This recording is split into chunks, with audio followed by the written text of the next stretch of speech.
Karena jenengan terkenal dengan logika yang luar biasa, jadi poin saya, apa bantahan Anda, semoga Allah menjaga jenengan, amin, terhadap orang yang berdalil dengan ayat ini, fanafahna fihi mir ruhina, maka kami tiupkan ke dalam rahimnya sebagian dari roh kami, bahwa Isa itu adalah anak Allah, maha tinggi Allah terhadap apa yang dikatakan orang-orang zalim.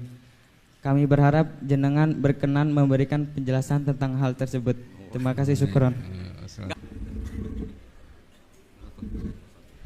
Itu sebetulnya nggak perlu dijawab ya, karena memang itu sudah jelas. Ini yang depan-depan kan banyak penghafal Quran. Jadi kata roh itu diulang beberapa kali. Dan itu tidak hanya tentang Isa. Ya, tidak hanya tentang Isa. Misalnya ada ayat wa kadzalika auhayna ilaika ruham min amrina. Dan dulu di era ulama dulu juga pernah ada seorang pendeta yang ya dengan tanda kutip yang mengganggu karena terus tanya seorang kiai, saya menemukan bukti bahwa di Quran itu ada pengakuan kalau Isa itu ruhullah wa kalimatuh. Terus baca ayat yang Anda baca tadi. Terus kenapa yang kau akui hanya Isa? Kalau kata itu juga pernah dipakai Allah untuk Nabi Adam. Nabi Adam juga diistilahkan wa nafakhtu fihi mir ruhi. Anda hafal Quran enggak? Kalau enggak berarti enggak keren kayak saya. Maksud saya bilang santri Anwar kan se-alma mater. Lah, adu kerennya di poin. Kalau Anda hafal Quran pasti kayak saya tahu kalau kata roh itu penggunaannya tidak hanya tentang Isa. Dan itu sudah lebih dari cukup itu dan bikin Anda tobat ingin ngapalkan nanti.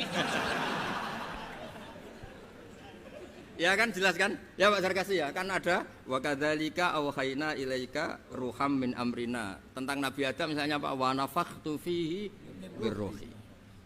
Jelas ya? Ya. Terus kedua pakai teori ulumul Quran. Teori ulumul Quran itu begini. Kata-kata itu, ini keahliannya Pak Kures. Kata-kata itu bisa masih ismiyah, bisa masih wasfiyah atau mengalami perpindahan dari wasfiyah ke ismiyah atau ismiyah ke wasfiyah. Misalnya gini, sesuatu yang hidup namanya apa? Roh. Sesuatu yang hidup namanya kan? Nah, asal kehidupan disebut roh. Karena Quran itu bisa menghidupkan, disebut auhayna ilaika ruhan, karena bikin hidup. Orang kalau punya Quran kan punya semangat, punya hidup.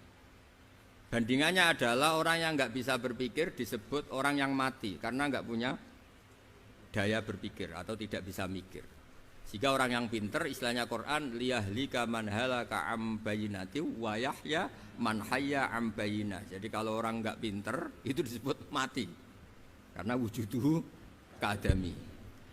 Dan itu Anda harus ngaji seperti itu. Nah, sehingga istilah-istilah itu ya normal saja karena Adam dikasih kehidupan, Nabi Isa dikasih kehidupan dan Quran bisa menghidupkan kita dengan pencerahannya, semuanya itu disebut roh.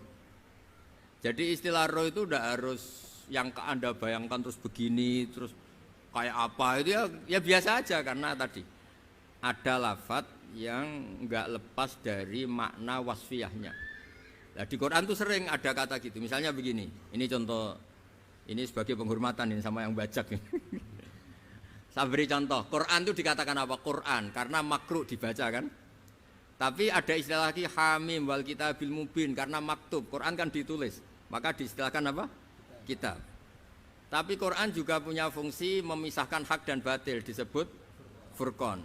Wa ma anzalna ala abdina yaumal furqan yaumal taqal. Nah, karena furqan itu makna wasfiyahnya itu memisahkan antara hak dan batil, maka Taurat pun pernah disebut sebagai furqan. Walaqad ataina Musa wa Harunal Furqan. Itu bukan Furqan yang kayak Quran kita, tapi ya Taurat. Karena dengan makna wasfiyah itu sama. Taurat ya bisa misalkan hak dan batil, Quran juga misalkan hak dan berarti yang seperti ini itu pakai makna apa? Wasfiyah itu. Makna asal usul. Malah kepinteran kok nerangno iki malah ribet.